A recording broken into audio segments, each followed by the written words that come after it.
Le Seigneur veut nous responsabiliser. L'année 2016, c'est l'année des défis. Le Seigneur te responsabilise, il te défie, il veut te voir résoudre les problèmes par toi-même. Est-ce que tu peux mettre un peu de l'ordre dans ta vie? Nous avons toujours prié, nous restons toujours dans l'espérance. Nous oublions la deuxième partie de la définition de la foi. Moïse, Dieu lui a posé la même question. Qu'est-ce que tu as dans tes mains? Il a dit, j'ai un bâton. Mais qu'est-ce que toi tu as dans tes mains? En début de cette année, il faut que chacun de nous reconnaisse ce qu'il a. Que chacun de nous reconnaisse ce qu'il vaut. Que chacun de nous reconnaisse ce qu'il peut.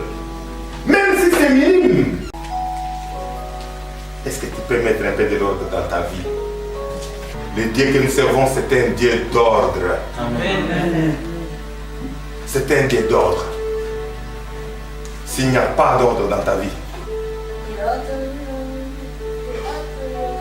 tu n'es pas encore prêt à relever les défis. Je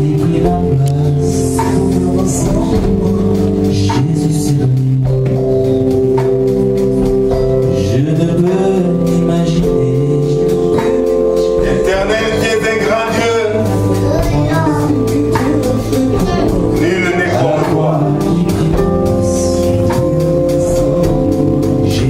Tu es un Dieu vivant, tu es un Dieu tout-puissant. Nous voici devant ton trône, Yahweh. Étends ta main d'amour, touche nos cœurs. Révèle-toi, Seigneur, dans la vie de chacun de tes enfants. Révèle-toi dans cette assemblée, Seigneur.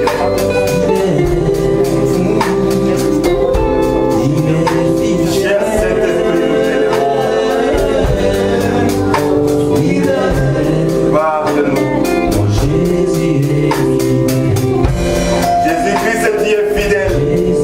Tu as dit, lorsque le Saint-Esprit sera là, il vous enseignera toutes choses. Cher Saint-Esprit, nous abandonnons à toi. Enseigne-nous, Seigneur. Donne-nous la ligne de conduite pour cette année, Seigneur. Pour l'année 2016. Car c'est lui qui est conduit par l'Esprit de Dieu. Car conduis-nous, Seigneur. Conduis-nous. Au nom de Jésus. Amen. Amen. Amen. Amen. Amen. Amen. Acclamons pour le Seigneur. Alléluia. Nous asseoir. Alléluia. Aujourd'hui, c'est un grand jour. Je salue d'abord tout le monde. Ce matin ou aujourd'hui, les messages que nous allons partager, je sais que la vie de quelqu'un sera bouleversée. Amen.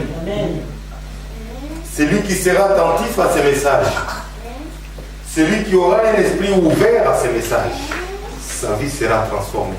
Une fois pour toutes. Amen. Parce que cette année, moi je l'appelle, c'est une année de défis. Vous savez, d'habitude, des trucs de bénédiction, prospérité, vous savez que je ne les aime jamais. Amen. Parce que quelqu'un qui s'approche à Dieu, il est déjà prospère. C'est inutile de perdre le temps à donner le message de la prospérité, de la bénédiction. Ça ne sert à rien, c'est leurrer les gens, c'est tromper les gens. Quelqu'un qui va dans la publicité, tu lui prêches la bénédiction, la prospérité, ça sert à quoi? Amen. C'est les mensonges. Nous parlons de défis. Cette année, c'est l'année des défis. Amen. Tout le monde qui se tiendra droit devant Dieu, qui marchera selon cette parole, sa vie doit changer. Les choses doivent se bousculer. Les murs doivent s'écouler. Notre thème d'aujourd'hui, c'est fais-le toi-même. L'année passée, c'était la porte est grandement ouverte, d'un accès facile, mais les ennemis sont nombreux. Et vous avez remarqué que l'année, les ennemis étaient nombreux. il y avait des facilités. Mais pour entrer, il y avait beaucoup de blocages. La porte est ouverte, mais l'entrée était difficile parce que les ennemis étaient nombreux. Et vous l'avez vécu. Amen. Mais cette année, c'est fais-le toi-même. Si tu arrives à le faire toi-même, tu vas voir la gloire de Dieu. C'est l'année des défis. Ce n'est pas les défis lancés par une personne, mais c'est un défi lancé par Dieu. Dieu nous lance un défi. C'est ça que les choses deviennent sérieuses. Sérieuses plutôt. Amen. Amen. Vous allez voir, la Bible nous dit, c'est Jésus qui dit, c'est pourquoi je vous dis tout ce que vous demanderez en priant, croyez que vous l'avez reçu et vous le verrez s'accomplir. Amen. Amen. C'est dans Marc. Marc 11, verset 24. Tout ce que vous demanderez en priant, croyez que vous l'avez reçu et vous le verrez s'accomplir. Amen. Amen. Parce que celui qui prie, celui qui se rapproche de Dieu, il doit croire que Dieu existe. Amen. Amen. La parole de Dieu nous dit, demandez, il te sera donné. Frappez, on t'ouvrira. Cherchez, vous trouverez. Amen. Amen. C'est la vérité, parce que c'est la parole de Dieu. Mais cette parole nous dit, tout ce que vous demanderez en priant, croyez que vous l'avez reçu et vous le verrez s'accomplir. Amen. Amen. C'est très facile, non? Est-ce que c'est ce qui se passe en réalité? Non. Et comment on peut vivre des grandes choses avec Dieu? Parce que nous voulons que l'année 2016, que les choses se bousculent, que les murs s'écroulent. Amen. Amen. Que les barrages tombent. Nous voulons voir les vies changer. La parole de Dieu est claire. Tout ce que tu demandes en priant, crois que tu l'as déjà reçu et tu le verras s'accomplir. La foi, c'est une ferme assurance des choses que l'on espère, une démonstration de celles qu'on ne voit pas. Amen. Amen. La plupart des chrétiens marchent dans l'espérance des années et des années. Cette année, nous devons sortir de l'espérance, entrer dans une phase active de la parole de Dieu. Nous sommes restés des années dans l'espérance. Oui, j'ai la foi, dans l'espérance. Mais la phase active de la foi, la démonstration des choses qu'on ne voit pas, on n'a jamais démontré. C'est ainsi que nos vies ne changent pas. C'est ainsi que les choses ne changent pas. Amen. Amen. Hébreux 11, pour ceux-là qui veulent voir la définition de la foi. La foi, c'est une ferme assurance des choses que l'on espère. Une démonstration de celles qu'on ne voit pas. Amen. Et tout ce que vous demandez en priant, croyez que vous l'avez déjà reçu. Et vous le verrez s'accomplir. Amen. Amen. Vous avez prié ce soir. Est-ce que vous croyez que vous avez déjà reçu ce que vous avez demandé là? Amen. Non, oui. Ce n'est pas pour me dire Amen. Est-ce que tu crois que ce que tu as demandé ce soir, tu l'as déjà? Oui. Non, ne me dis pas Amen. Il faut dire oui. Comme ça, je sais que vous l'avez déjà. C'est pas cela la différence. C'est ça la différence. Lorsque tu as prié, parce que c'est lui qui avance vers Dieu, il doit croire que Dieu existe. C'est lui qui demande, on lui donnera. Amen. Amen. Tout ce que tu demanderas en priant, crois que tu l'as déjà reçu et tu le verras s'accomplir. C'est dans cette dimension-là que nous devons entrer. Tu pries, tu crois déjà déjà que la chose là que tu as demandé, tu l'as.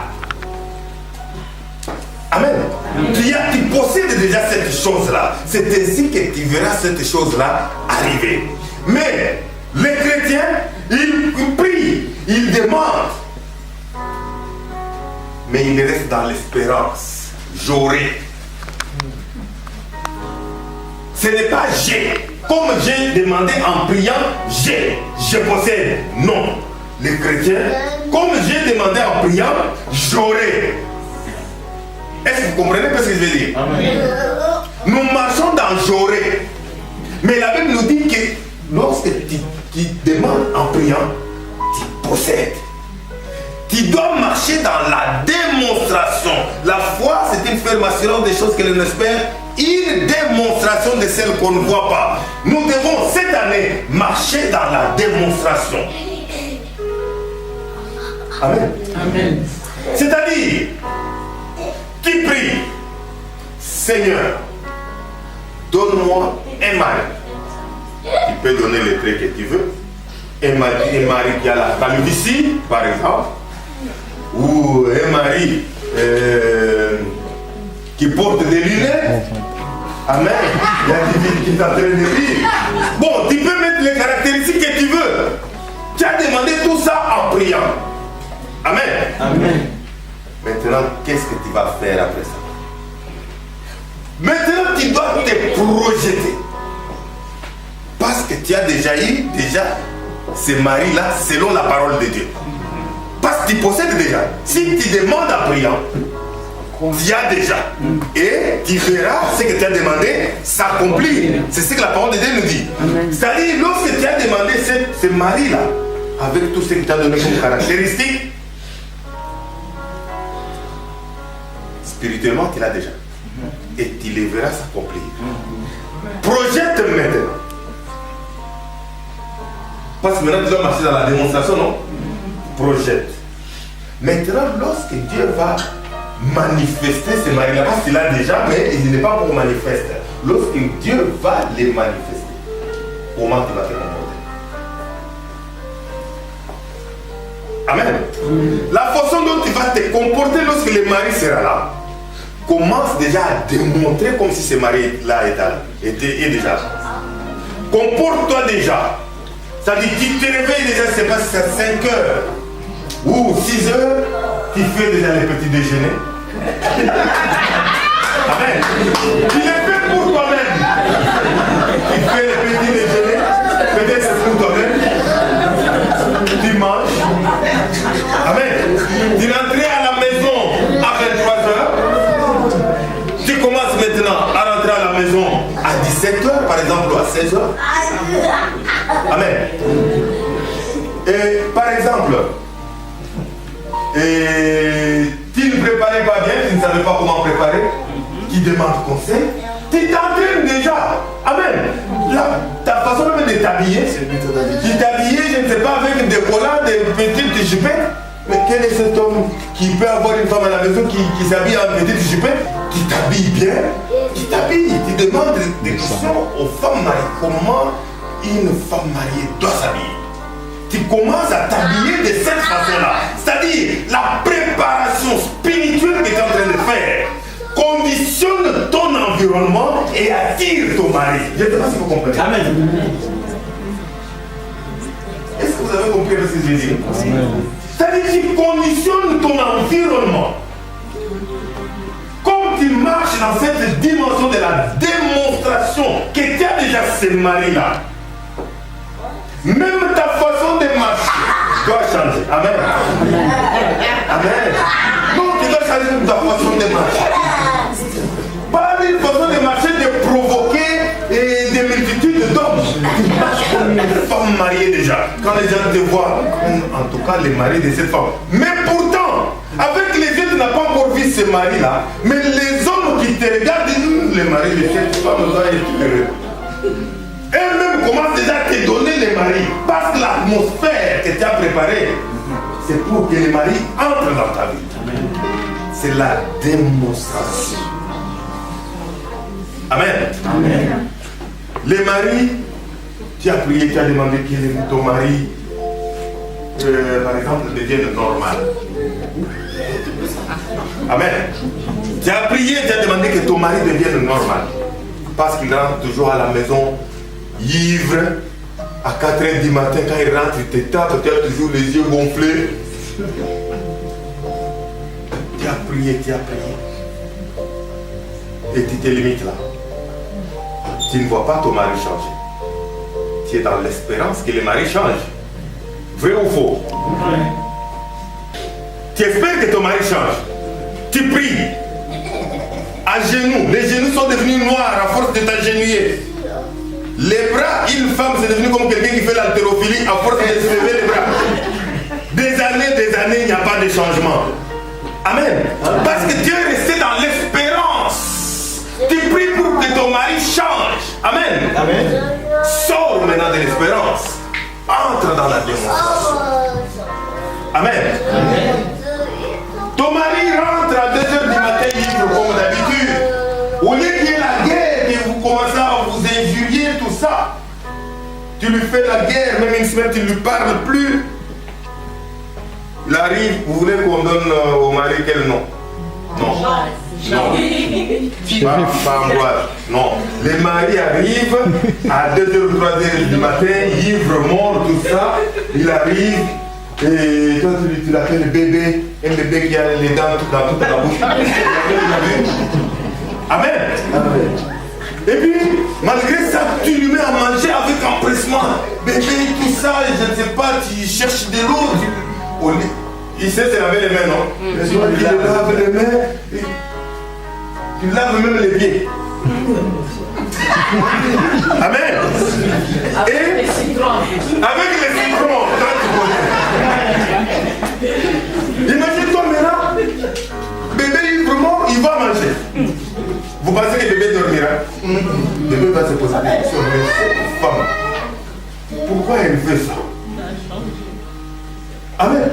Tu vois là, tu vois ta démonstration, dans quelle atmosphère ça introduit même le bébé.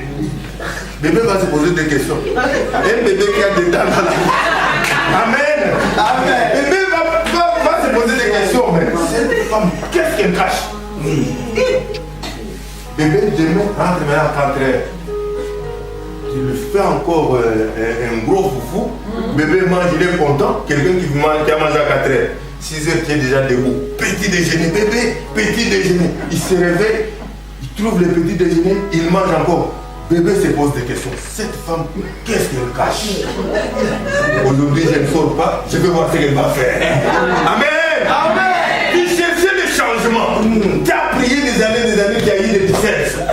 Mais lorsque tu as démontré ta foi, tu as marché dans la démonstration, tu es sorti dans l'espérance.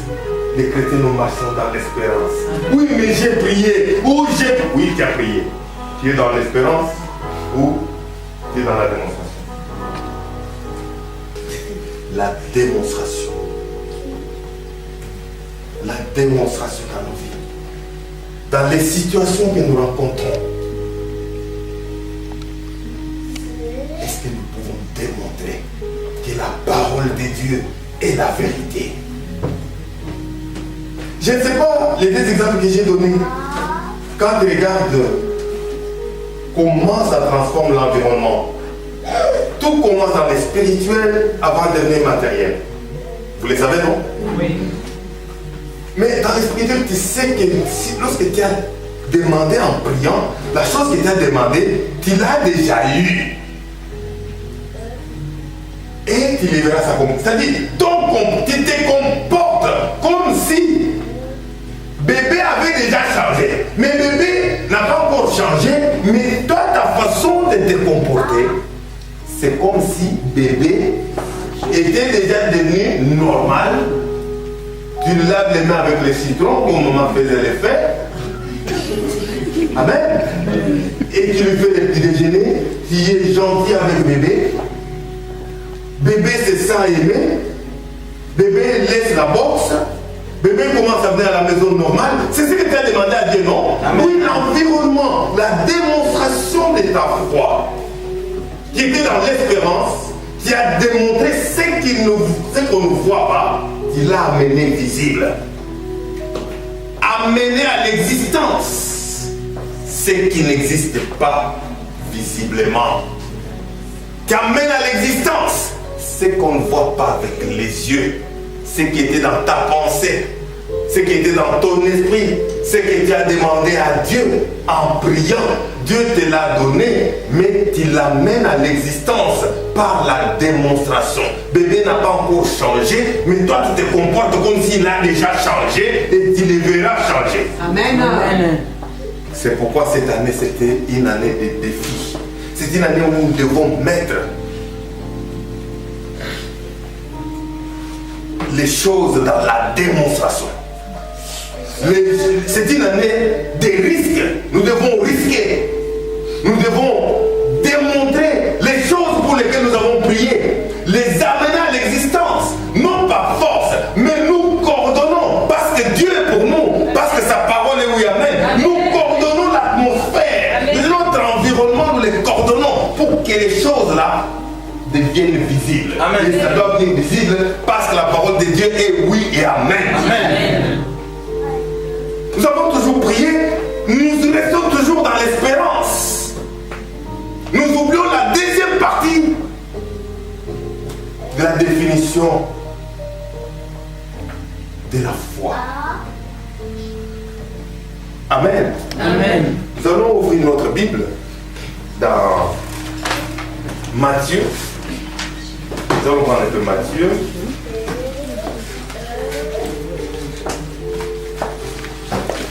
Matthieu 14.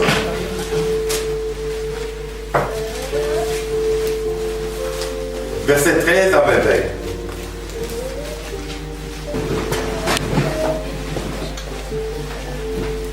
À cette nouvelle, Jésus partit de là dans une barque pour se retirer à l'écart dans un lieu désert. Et la foule l'ayant su, sortit des villes et les suivit à pied. Quand il sortit de la barque, il vit une grande foule et fut ému de compassion pour elle, et il guérit les malades. Les soirs étant venus, les disciples s'approchèrent de lui et dirent: ce lieu est désert. Ce lieu est désert. Et l'heure est déjà avancée. L'heure est déjà avancée. Renvoie la foule. Renvoie la foule afin qu'elle aille dans le village pour s'acheter des vivres. Jésus leur répondit: ils n'ont pas besoin de s'en aller. Donnez-leur vous-même à manger. D'où notre thème de ce soir: fais-le toi-même. Mais ils lui dirent: nous n'avons ici que 5 pains et des poissons. Et il dit: apportez-le, apportez-le-moi. Il fit asseoir la foule sur l'herbe, prit les 5 pains et les 2 poissons, et levant les yeux vers le ciel, il rendit grâce, puis il rompit le pain et les donna aux disciples qui les distribuèrent à la foule. C'est la parole du Seigneur. Alléluia. La démonstration. Marcher dans la démonstration transforme les choses. Ce n'est pas toi, c'est l'Esprit de Dieu que tu mets en action lorsque tu prends les risques de démontrer que ce que tu as demandé en priant, tu les vois s'accomplir. Parce que tu l'as. La chose dont tu demandes en priant, ce n'est pas tu l'auras, tu l'as en poche. Ton comporte-toi selon cette chose-là. C'est comme si tu le vois déjà, comme si lorsque tu mets ta main, tu sens la chose dans la poche. C'est de cette façon-là que tu dois te comporter. Dès que tu finis ta prière, ne te pose pas la question. Commence à te comporter comme si lorsque tu mets ta main dans ta poche, tu trouves la chose que tu as demandée. Amen. Amen. Dès que tu commences à faire cela, tu sais, parfois, la foi pour s'asseoir, ça demande du temps. Ça peut prendre du temps. Mais tu les verras s'accomplir. Tu l'as déjà. et tu vas le voir avec tes propres yeux. Amen. Amen. Dans cette histoire que nous venons de lire, on venait d'annoncer à Jésus-Christ la mort de Jean-Baptiste. Et lorsqu'il est parti avec ses disciples, il y a une grande foule qui est venue. Jésus a commencé à les prêcher la parole du Seigneur. Et il a guéri les malades. Mais les apôtres ont constaté une chose. Il faisait déjà le soir. La foule était grande. Il n'y avait pas à manger.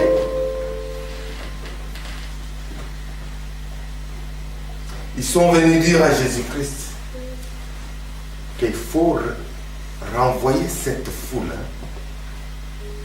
vers les villages. C'est là où ils pouvaient trouver à manger. C'est là où ils pouvaient trouver où dormir. Amen. Amen. Les problèmes étaient réels. Les lieux étaient déserts. Amen. Comme dans ta vie est déserte. Tout est sec dans ta vie.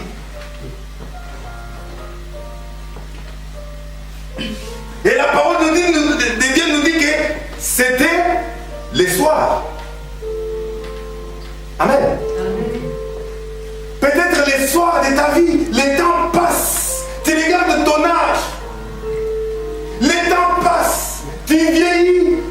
Tu attends. Le problème est réel.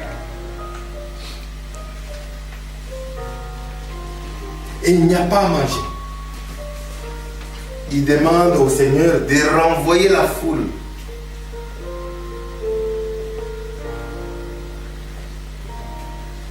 Alléluia. C'est une réalité. La foule était grande. On dit que c'était 5000 hommes. Sans compter les femmes et les enfants. Souvent, ce sont les femmes qui viennent en grand nombre vers le Seigneur. Amen. Amen. Si ces hommes qui sont venus accompagnés de leurs femmes, disons que si chaque homme avait au moins une femme, c'est déjà 10 000 personnes. Sans compter les enfants. Supposons que chacun avait 3 ou 4 enfants. Amen. Amen. Mais sachez que les femmes viennent toujours en grand nombre, accompagnées de leurs enfants. Les hommes seuls, c'était 5000. Et quand les disciples ont regardé ça, ils ont vu qu'il n'y a pas d'issue. Ce n'est pas possible. Le lieu est désert. Il fait déjà le soir. Il n'y a pas à manger. Il n'y a pas de cases. Il n'y a pas de solution. Tout ce qu'on peut faire, c'est les renvoyer.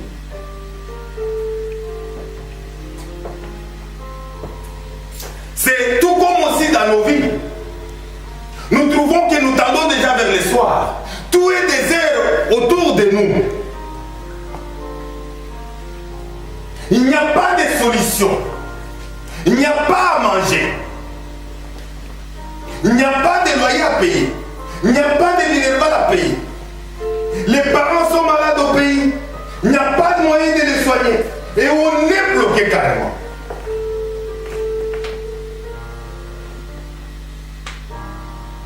Les disciples se retrouvaient bloqués. Pas si tu regardes, mais qui était bloqué, c'était la foule qui est venue, qui suivait Jésus, ou c'était les disciples? C'est les disciples qui ont remarqué les problèmes. Comme toi et moi, nous remarquons des problèmes dans nos vies. Nous remarquons des problèmes dans nos études. Nous remarquons nos problèmes dans notre vie de travail, dans nos projets, dans nos familles, dans nos foyers. Ils ont remarqué un problème. L'âge est avancé. On tend vers le soir de la vie. Mais il y a un manque.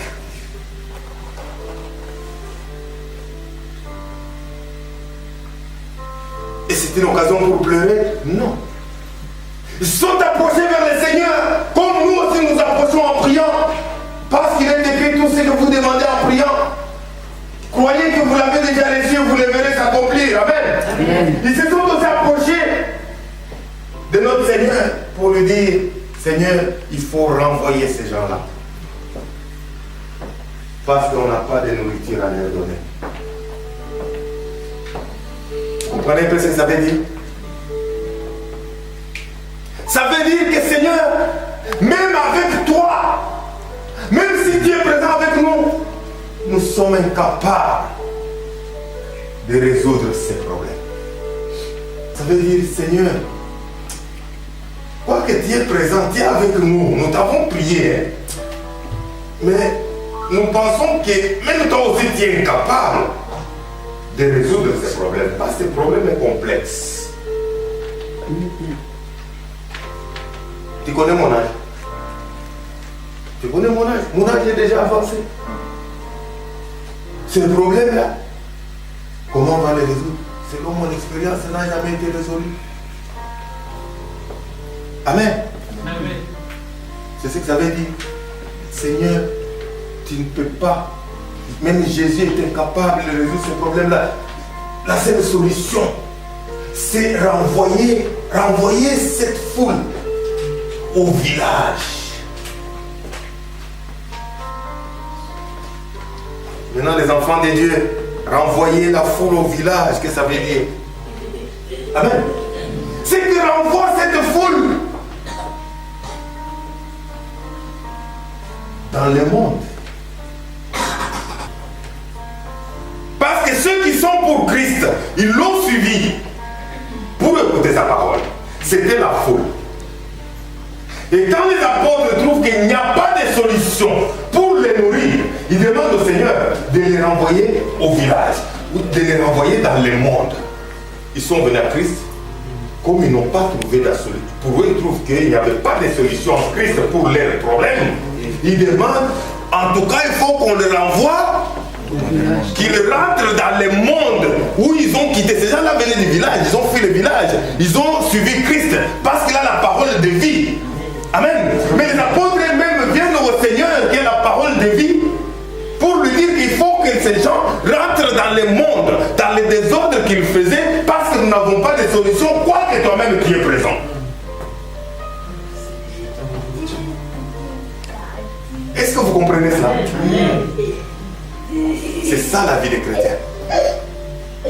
Quoique Christ est là avec eux, ils disent qu'ils ont la foi, mais devant certaines situations, devant certains problèmes, ils disent au Seigneur, il n'y a pas de solution, il faut rentrer dans le monde.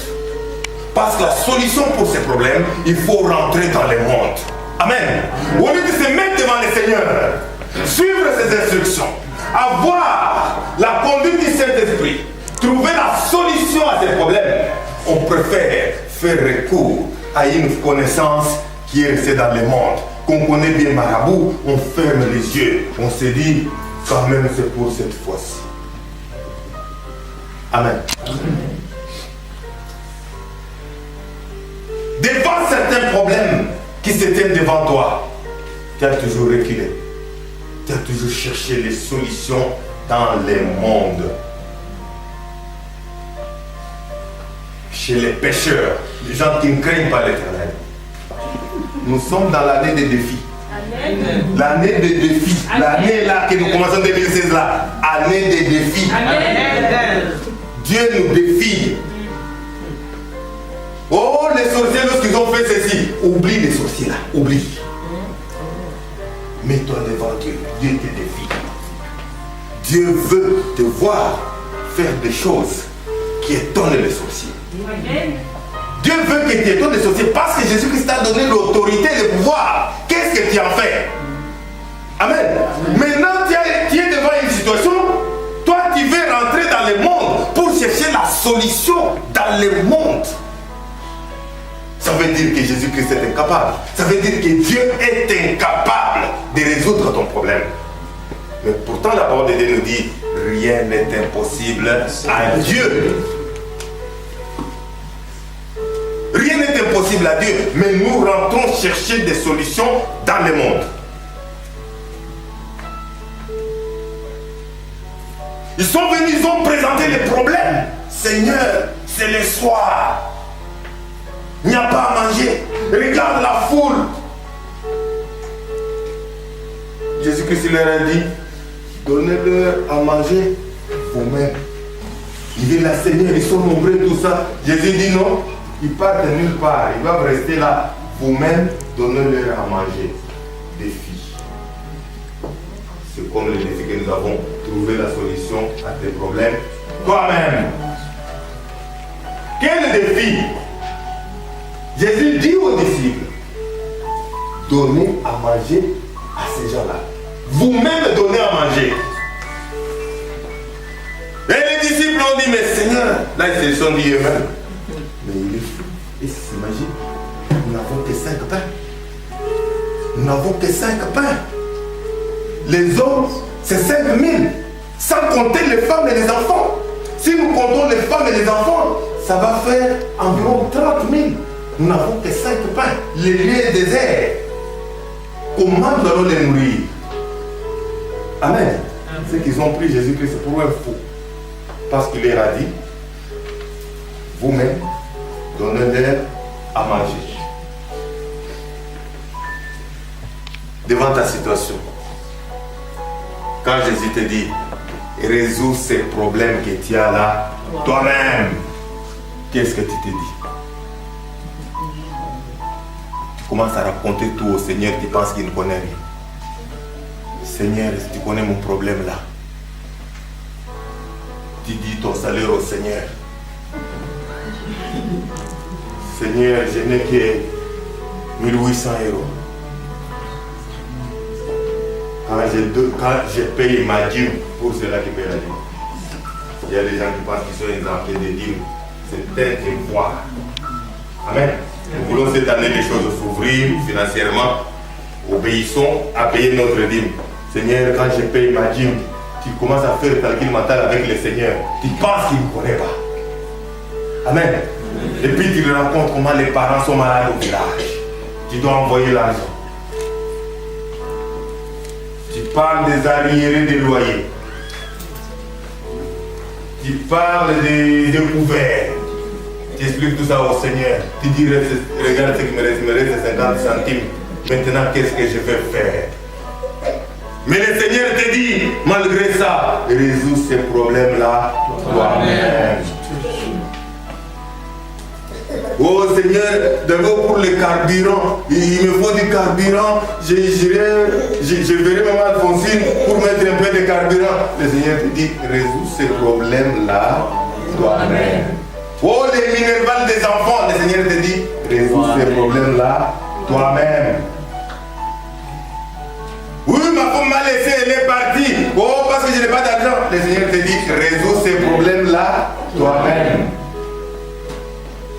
Oh, les enfants n'obéissent plus à la maison. Le Seigneur te dit, résous ces problèmes-là toi-même. Maintenant, qu'est-ce que tu vas faire? Mais regardez si nous suivons notre texte. Le Seigneur leur pose la question. Qu'est-ce que vous avez? Amen. C'est-à-dire le Seigneur, il te défie, mais il te donne la direction. Il te pose la question, qu'est-ce que tu as dans tes mains? Amen. Qu'est-ce que tu as dans ta main? Les apôtres regardent dans leurs mains, ils disent que nous n'avons que 5 pains et 2 poissons. Mais devant 5000 hommes, sans compter les femmes et les enfants, 30, 50 000 personnes, 5 pains et 2 poissons ne signifient rien. C'est comme si tu n'as rien dans tes mains. Vrai ou faux? Ah, le secret pour que nous puissions résoudre nous-mêmes les problèmes. Où nos problèmes résident là-bas. Beaucoup de gens, il n'y a personne qui possède des choses qui ne sont pas venues du Seigneur. Peu ou beaucoup, tout appartient au Seigneur. Ne t'appuie pas sur ta propre sagesse. Reconnais Dieu sur toutes tes voies. Nous avons vu ça le dimanche passé. Vous vous souvenez? Le secret se situe là. Est-ce que tu reconnais d'abord ce que Dieu t'a donné? Même si c'est petit. Parce que même les apôtres disaient que c'était insignifiant. Peut-être c'est insignifiant ce que tu as. Mais Dieu est capable de les multiplier. Toi, tu vois que tu n'as rien. Tu veux t'appuyer sur d'autres personnes. Tu veux demander ailleurs. Dieu ne veut pas partager sa gloire avec quelqu'un d'autre. Nous servons un Dieu jaloux. Dieu veut d'abord que tu puisses reconnaître ce que tu as, ce qu'il t'a donné. Même si c'est petit, reconnaître. Est-ce que tu reconnais ce soir ce que tu as? Ce que tu es. Tu reconnais tes capacités. Tu peux avoir des capacités qui dépassent des millions. Quelqu'un peut avoir des manques d'argent, mais toi tu as des capacités. Capacité de parler. Capacité de se présenter.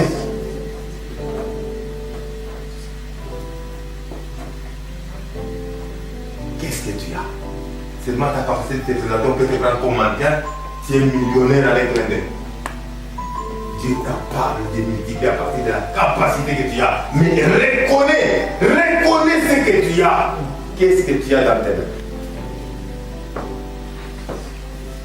Amen.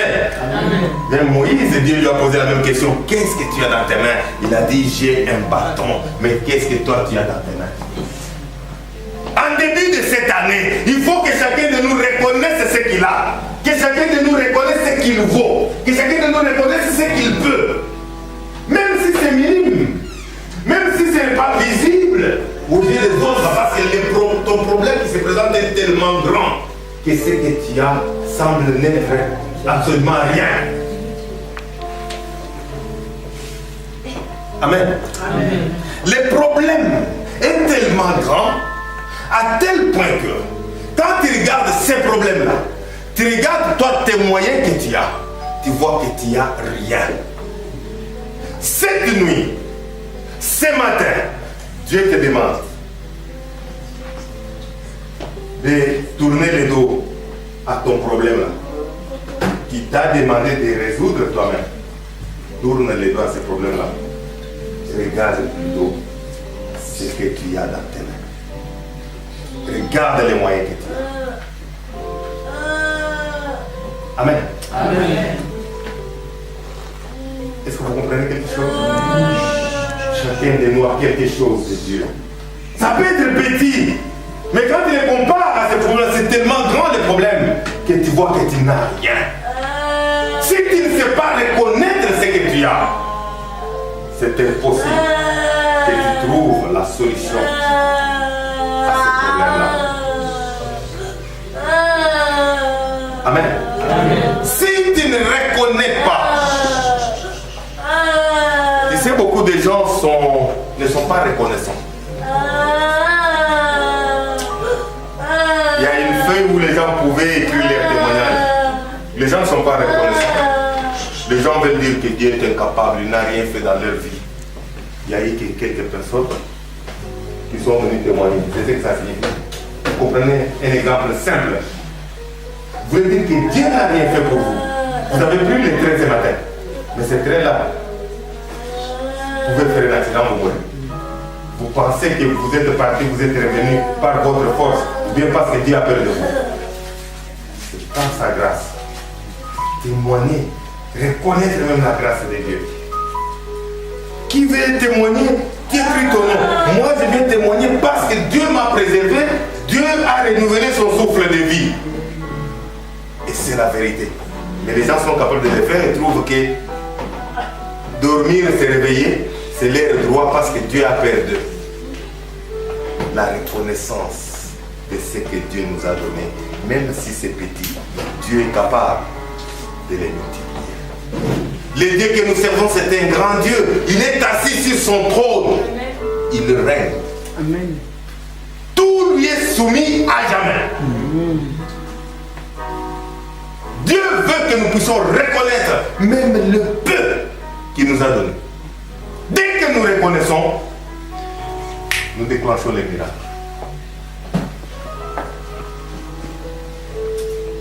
Dès que nous reconnaissons, chacun de nous, il n'y a personne qui peut dire que ce qu'il a, il a eu de lui-même. J'ai eu cet argent de ma propre force. Où est-ce que tu as eu la force? Où est-ce que tu as eu la force? Si ce n'est que de Dieu. Amen. Amen. Tout ce que nous avons provient de Dieu. Tout.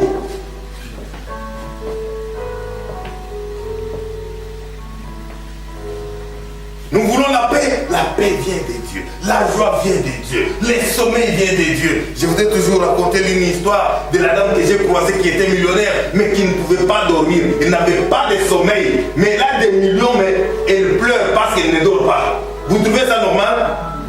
Tout vient de Dieu. Est-ce que tu reconnais, entre dans le plus profond de ta vie, est-ce que tu reconnais ce que tu as? Dieu te pose la question aujourd'hui. Qu'est-ce que tu as dans tes mains? Qu'est-ce que tu as dans ta vie?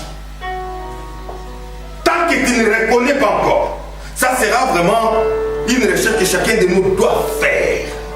Cette semaine, ce mois-ci, même le mois qui vient, jusqu'à ce que tu dois découvrir qu'est-ce que tu as dans tes mains. Qu'est-ce que tu vaux? Qu'est-ce que tu es capable de faire? Reconnaître ce que Dieu a mis en toi. Ce que Dieu t'a donné. Reconnaître tes capacités, reconnaître tes moyens. Quand je dis les moyens, ce ne sont pas seulement les moyens financiers, les capacités du cœur, tes émotions, tes sentiments. Reconnaître les capacités intérieures, la résistance. Peut-être Dieu t'a donné la résistance au problème. N'importe quel problème, tu résistes, tu ne craques pas. Il y a d'autres personnes, un petit problème. Je suis stressé, je suis stressé. Amen. Moi j'ai toujours dit, dans ma maison, que personne dise qu'il est stressé. Le mot stress là, ça reste dehors. Ça n'entre pas dans ma maison. Amen. J'espère que chez moi, il n'y a pas de stressé. Amen. Non, il n'y a pas de stressé. Non, mais stressé pourquoi? Vous commencez à prendre de mauvaises habitudes. Est-ce que lorsqu'on était chez nous là, tu connaissais stressé? Tu es stressé depuis quand? Hein? Je suis stressé, toi tu es stressé. Non mais c'est faux. C'est faux. Hein papa Nazé? Lorsque tu étais chez nous là, tu étais stressé. Tu viens ici, tu deviens stressé. Tu viens prendre les habitudes qui ça ne te ressemble pas. Tu n'es pas stressé. Amen. Amen. Dis que je ne suis pas stressé. Que Dieu vous bénisse. Amen. Jamais stressé.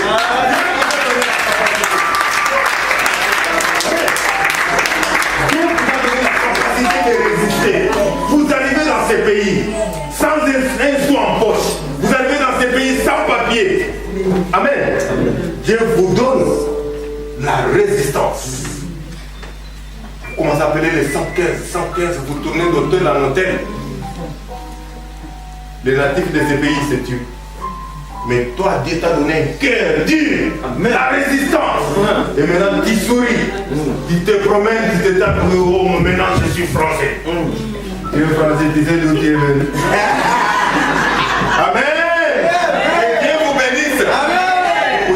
Déjà, c'est quelque chose que Dieu nous a donné, non? Reconnais les capacités que Dieu t'a données.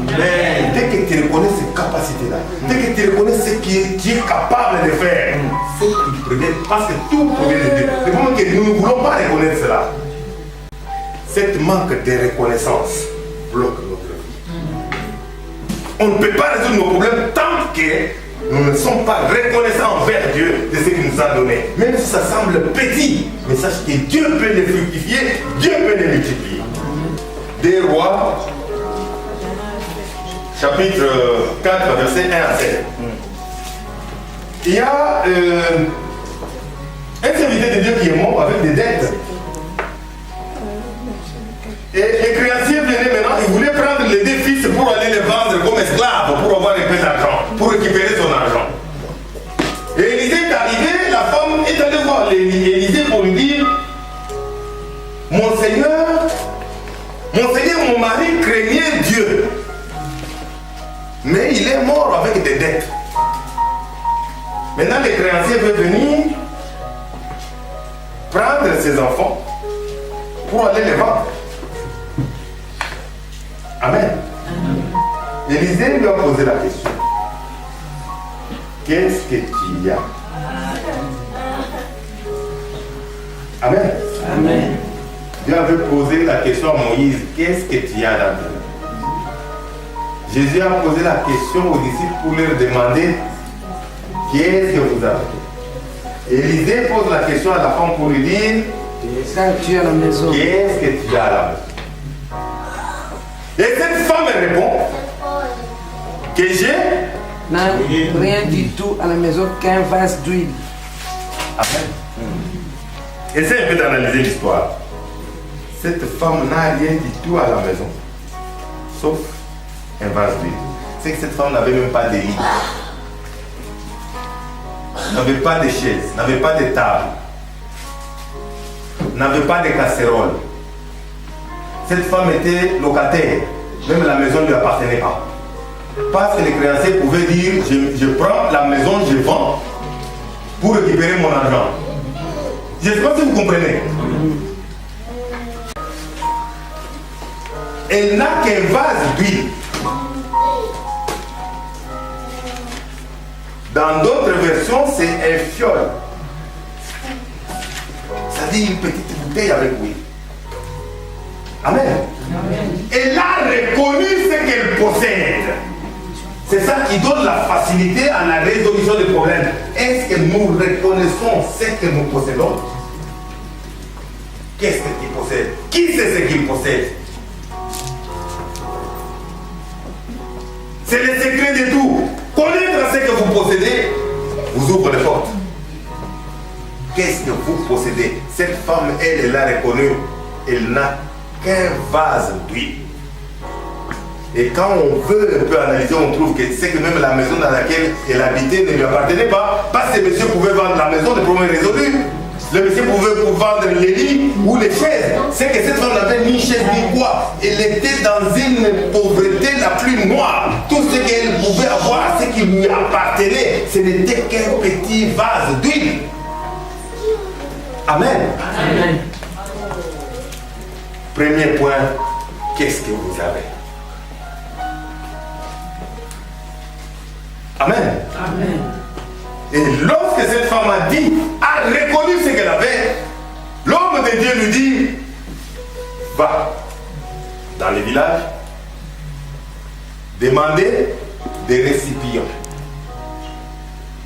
Il a donné à cette femme un travail qui demande de l'ordre. La femme est allée demander des choses vides, des bouteilles vides. Et il y a une bouteille vide que tu veux jeter à la poubelle là. La personne qui te donne un truc qui se sent valeur. Des bouteilles vides. La pauvreté, ce n'est pas une maladie. Mais ça peut vous amener dans une situation où la vie devient insupportable. Mais Jésus te dit, résous ces problèmes-là toi-même. Amen. Amen. Il y a certaines situations qui demandent à ce que tu fléchis. Et quand tu rebondis, les gens s'étonnent. C'est comme cette femme. Amen. Elle a fléchi en demandant des bocals vides, des bouteilles vides. Les gens la prenaient pour une folle. Amen. Mais parce qu'il fallait mettre de l'ordre. L'homme de Dieu a dit, dès que tu as ces récipients, entre dans ta maison, ferme la porte derrière toi. De l'ordre. Les consignes. Amen. Suivre les consignes de Dieu. Suivre l'ordre. Faire l'ordre. Amen. C'est ce que cette femme a fait. En faisant cela, cette femme est devenue la plus riche du village. Amen. Amen. Maintenant, lorsque nous revenons du côté de Jésus avec les disciples, la première question c'était, qu'est-ce que vous avez? Et la deuxième chose c'était, mettez ces gens dans des rangées de 50. Quel conseil? 5000 hommes, sans compter les femmes et les enfants. Jésus-Christ se demande à ce qu'on puisse les mettre dans deux rangées de 50. C'est une même histoire, mais lorsque tu lis maintenant dans Luc 9, verset 14, c'est là où on parle, Jésus qui demande aux disciples de mettre ces gens-là dans des rangées de 50. Il y avait combien d'apôtres? 12. Il faut mettre maintenant plus de 30 000 personnes dans des rangées de 50. C'était le soir. Les gens étaient affamés. Il n'y avait pas à manger. Sûrement, il n'y avait pas aussi d'eau. Mais il fallait les mettre 50, plus de 30 000 personnes. Je ne sais pas combien de temps ils ont fait. Amen. Maître de l'ordre. Maître de l'ordre. Est-ce que tu peux mettre un peu de l'ordre dans ta vie? Est-ce que tu peux mettre un peu de l'ordre dans ta vie? Parce que le problème, tu dis seulement, tu pries, les choses ne marchent pas. Est-ce qu'il y a de l'ordre dans ta vie? Est-ce qu'il y a de l'ordre dans ta maison? Est-ce qu'il y a de l'ordre dans tes études? Dans ton travail? Est-ce qu'il y a de l'ordre? Tu pries, Seigneur, donne-moi du travail, donne-moi du travail. Sache que ce que tu as demandé en priant, crois que tu l'as déjà reçu. Le Seigneur t'a déjà donné le travail. Tu dois maintenant te comporter en travailleur. Donne comment les travailleurs se comportent. Tu vas commencer à marcher en travailleur. Comment les travailleurs marchent? Quand tu as demandé, tu dois démontrer.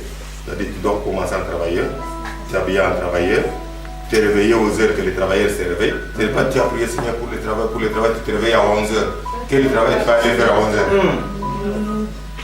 Tu comprends? Non. Tu commences à te réveiller vers 5 heures, tu te laves déjà. Tu prends ta mallette, tu mets des journaux. Amen. Amen. Tu te composes au travail quand tu sors, tu veux te promener sur Paris, tu as une mallette avec des journaux à l'intérieur. On pense qu'il y a l'ordinateur. Amen. Non, tu te comportes en travailleur. C'est la démonstration. Amen. Les gens peuvent rire. C'est la démonstration. Amen. Tu travailles où? Je pense que maintenant là, amen, il y aura la connexion. Ton attitude là. Est-ce que tu te connais en informatique, tout ça? Quelqu'un qui est bloqué là, non, ça tape ici, papa. Est-ce que tu peux me dire? Et c'est l'ouverture, tu entres au boulot. Tout ça, l'atmosphère que tu as créée, l'attitude des travailleurs parce que tu as cherché du travail. C'est ainsi. On parlait, le deuxième point, c'était de l'ordre. On a demandé de mettre ces gens en ordre, qu'ils puissent s'asseoir par rangée de 50. Là, nous venons maintenant, regarde maintenant ta vie. Est-ce qu'il y a l'ordre dans ta vie? Est-ce qu'il y a l'ordre dans ta maison? Est-ce qu'il y a l'ordre dans ton travail? Est-ce qu'il y a l'ordre dans ta prière? Amen. Nous voulons voir la main de Dieu. Nous voulons voir Dieu déclencher des signes et des prodiges dans nos vies dans l'année 2016. Est-ce que d'abord dans ta vie il y a de l'ordre? J'ai l'impression que les gens ne m'entendent pas. Est-ce que vous m'entendez? Non, j'ai l'impression que les gens dorment. Tu veux que Dieu opère de grandes choses. Maintenant que tu as déjà, dis au Seigneur ce que tu as dans tes mains, ce que tu as dans ta vie. Amen. Est-ce que tu as déjà reconnu ce que tu as? C'est un peu difficile. C'est un peu difficile. Prends le temps. Prends le temps. Reconnais tout ce que Dieu a mis dans ta vie. Et prends ton temps devant le Seigneur. Seigneur, regarde ces péchés. Maintenant, que je fasse quoi? Toi, tu as dit que je puisse trouver la solution moi-même à mon problème. Amen. Amen. Mais avant que tu te mettes pour demander à Dieu qu'est-ce qu'il doit faire maintenant pour trouver la solution, est-ce qu'il y a de l'ordre dans ta vie? Ce n'est pas que parce que tu viens à l'église, il y a de l'ordre dans ta vie. Ça, c'est individuel, que chacun entre en lui-même. Est-ce que dans ta vie, il y a de l'ordre? Parce que tu dis, oh, vraiment, 2016 vraiment, 2016 vraiment, 2016 vraiment, il n'y a pas de l'ordre. Tu le vivras comme 2013, 2014, 2015. Tu ne verras pas clair. Tu ne répondras pas aux défis. Amen. Amen. Tu ne répondras pas. Tu auras encore des choses beaucoup plus difficiles, tu seras stressé. Sauf que dans cette église, nous, on ne sera pas stressé. Amen. Amen. Alors si tu ne veux pas être stressé, si tu ne veux pas commencer à pleurer inutilement, tu dois mettre de l'ordre dans ta vie. Amen. Le Seigneur veut nous responsabiliser. L'année 2016, c'est l'année des défis. Le Seigneur te responsabilise, il te défie, il veut te voir résoudre les problèmes par toi-même. Parce qu'il t'a donné l'autorité, il t'a donné le pouvoir de marcher sur le scorpion, sur les serpents, sur toute puissance de l'ennemi, et rien ne pourra vous vaincre. Amen. Le Seigneur veut vous responsabiliser en l'année 2016. Il vous défie, il veut voir jusqu'à quel point vous pouvez être responsable. La reconnaissance envers ce que le Seigneur nous a donné. Même si c'est insignifiant, Dieu veut que nous soyons reconnaissants. Pour l'année 2016, il n'y a pas une autre issue. Et mettre tout en ordre. On a demandé aux disciples de mettre la foule là, dans des rangées de 50. Ils étaient environ 30 000. On ne sait pas combien de temps. Tu mets en ordre ici. L'enfant, oh, papa est dans l'autre groupe. Pourquoi on m'a mis ici? Le temps qu'il court là-bas, tu vas chercher quelqu'un d'autre à remplacer. Et combien de temps les disciples ont fait? Ils ont transféré. Philippe, où est-ce que tu es allé? Moi, j'essaie de maîtriser des groupes. Et on demande Pierre, tu es où? Mettre en ordre, ce n'est pas l'histoire d'un jour. Il y a certaines choses que tu peux penser que c'est en ordre dans ta vie, mais ce n'est pas en ordre. Le Dieu que nous servons, c'est un Dieu d'ordre. Amen. C'est un Dieu d'ordre. S'il n'y a pas d'ordre dans ta vie, tu n'es pas encore prêt à relever les défis. Mets l'ordre dans ta vie. Mets l'ordre autour de toi. Vous allez voir que la Bible nous dit, ceux qui étaient assis, Jésus-Christ a donné du pain et du poisson à ceux qui étaient assis. Position assise, on demande aux gens de s'asseoir. Amen. Amen. C'est significatif. Entrer dans les repos. Être assis, c'est la position de repos. Entrer dans les repos de Dieu. C'est-à-dire qu'on n'est plus dans l'inquiétude du soir. On n'est plus dans l'inquiétude de l'âge. On n'est plus dans l'inquiétude que nous sommes entourés du désert. Non, ce n'est pas ton problème. Toi, vois la capacité que tu as. Ne vois pas les problèmes qui t'entourent. Ne vois pas les problèmes qui se présentent devant toi. Toi, vois les capacités que Dieu t'a données. Mets l'ordre dans ta vie. Remets tout ça entre les mains du Seigneur et il est multiplié. Amen.